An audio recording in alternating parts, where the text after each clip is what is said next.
firstly acknowledge Reverend, the General Secretary, and all the heads of the PNG Council of Churches who are here. I thank them for coming out to join you all, our people, to raise our voices about the plight of our people on the other side in West Papua. This issue is not just a moral issue. It's a human rights issue. It's an ethical issue. It's an issue that is not just a national, that should be within the corridors of a sovereign state, especially the Republic of Indonesia. It's an international issue because it was created by international dealings. And the international community needs to be part of the solution. Indonesia incorporated this part of the island, the western part, into its republic by an act of fraud, complicit with all the international power players, the USA, Holland, Australia, so many other countries in Europe. So it cannot be just a national matter for the Republic of Indonesia and its government. It is equally our issue too, because we are related to all our people out there. They are related to us, and at this time they are relying on us. So I want to thank the leaders of the churches for coming out and also leading the march, or the solidarity march on Tuesday the 10th. I'd like to acknowledge my colleague and governor of Honorable Gerrit Jufai has been vocal about West Papuan advocacy in terms of the rights of our people, advocating for their freedom. So I thank him too for his consistency, his passion, and also this week he's been raising it in Government Caucus, also on the floor of Parliament.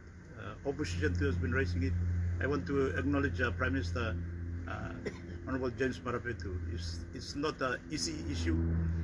It's a very sensitive issue, security issue as well. But it's time for us to show leadership. It's time for us to overcome fear. And what I want to encourage our people for this Tuesday is that it's going to be a peaceful march. It's going to be a solidarity march. It's already being supported by the security forces in the city. The police metropolitan superintendent has given approval. Me as the chairman of the Peace and Good Order Committee, I've given approval. We will be marshalling it, and we will be showing to the Indonesians that we are peaceful people. Our people out there are peaceful people. We want to live in peace and harmony with the Indonesians, but they must respect our rights. They must get it right. And the problem that the Indonesians must come to terms with is that they got it wrong from the beginning. That's why everything cannot be right. So they have to go to the beginning to correct it. So they have to allow our people to decide their future. And the choices of our people is very obvious. In all the cities and towns, even inside Jakarta too, our people have shown their intention, and that is to be free, to be an independent state. So the Indonesians must facilitate that. That's the only way we are going to calm this uprising. It will not stop. 50 years has not stopped them. So many killings and murder have not stopped this will and desire for freedom.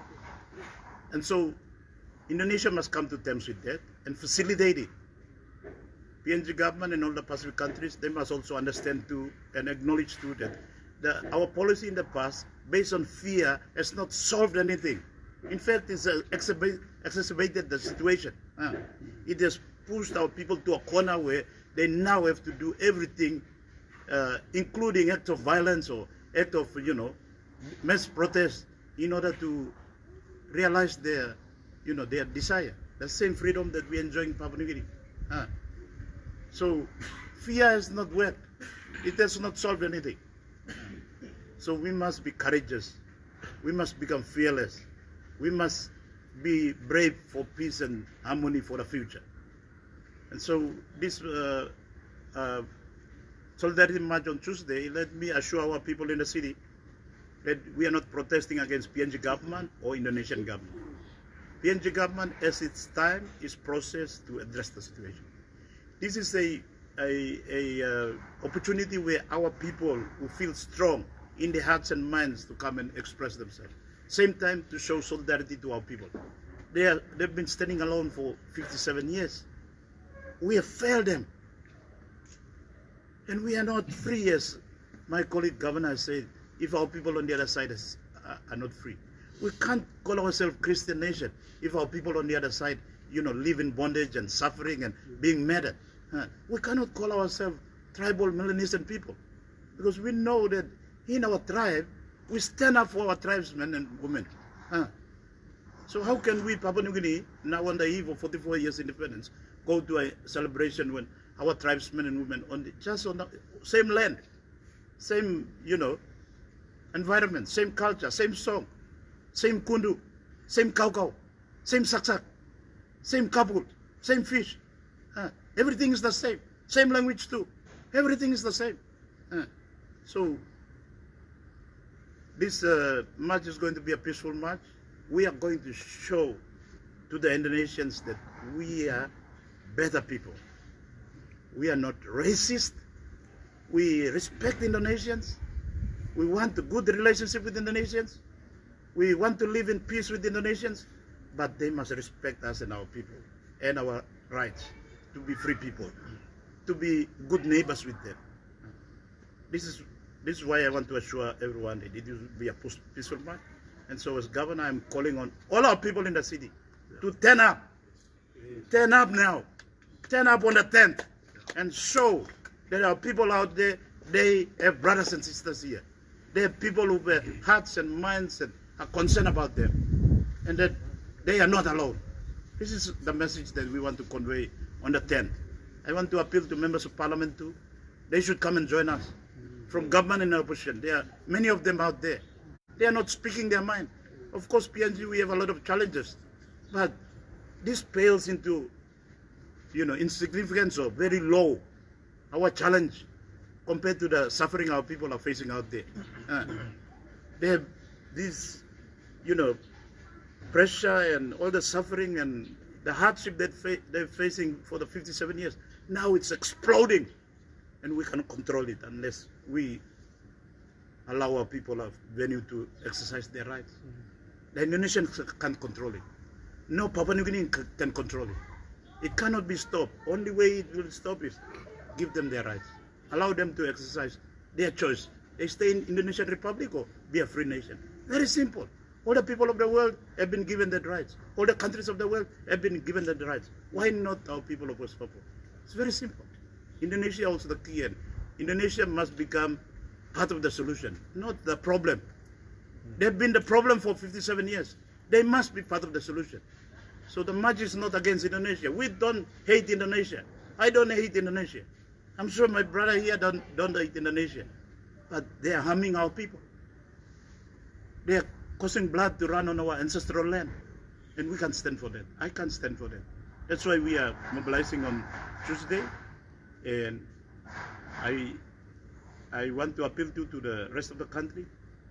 You all should stand up too, in all our provinces and towns. So we do it on Tuesday, and we should plan for nationwide, because everybody in the Pacific are standing up. In Solomon they are standing up. In Fiji they are standing up. In Vanuatu, always. In Australia too, in Europe, everywhere, even inside Indonesia too. People who recognize that our people out there have the right to self-determination, they are supporting them. Including in the Philippines, in Jakarta, in Ambon and Molucas. So this is a common expression that our people want to see in our region. For peace to come in West Papua, they must be allowed to exercise their rights to self-determination. Very simple as that. Indonesia, get it right. Go back to the beginning, because you did it wrong. I think just one final point I want to say. I speak a bit too long. In 1968, I saw my parents went to vote. 1968, they voted the first House of Assembly. And they voted for independence. I know how my parents voted. They voted for independence in 1968. One person, one vote in 1968. Then we had Somare coming, we had Sejelus coming. In Manus, where I'm originally from, we voted Sir Paliao Malua, champion of independence. and the rest is history. In 1968, Papua New Guinea, we voted for independence by electing the first House of Assembly. One person, one vote. But in 1969, the Indonesians, they only allowed only 1,024, 25 people to vote. Because the Indonesians, they think our people there have no mental capacity to think about their own future, to decide for themselves. That's also another reason why the Indonesians got it wrong. Because now they mock our people, calling them monkeys. It's not something new. That's how they've been treating our people all this time. From the beginning. In 1969, they got it wrong. They got the law wrong, and they got the attitude wrong. That's why it will never work.